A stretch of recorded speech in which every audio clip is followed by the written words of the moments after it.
চন্দ্রা ছিলেন গ্রামের এক গরিব পরিবারের মেয়ে। গ্রামে কোনো স্কুল ছিল না। পড়াশোনার সুযোগ না পেয়ে সারাদিন ঘরের কাজ করত, রান্না করা, জল আনা, গরুর দেখাশোনা সবকিছু কিন্তু একলাই সামলাতো।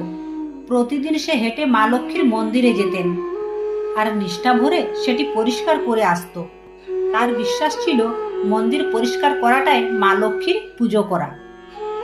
একদিন প্রচণ্ড ঝড় বৃষ্টির কারণে সে মন্দিরে যেতে পারেনি।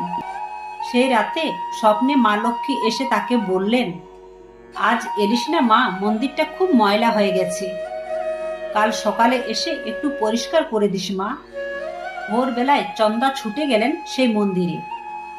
নিষ্ঠা ভরে সে পুরো মন্দির পরিষ্কার করলো। কাজ শেষ হওয়ার পর তিনি দেখেন একটি মাটির ভাঁড় পড়ে আছে। কৌতূহলবশত সে সেটা খুলতেই চক্ষু চড়ক কাজ, ভাঁড় ভর্তি স্বর্ণ মুদ্রা। সেই দিন থেকে তার পরিবারে আর কোনো অভাব রইল না।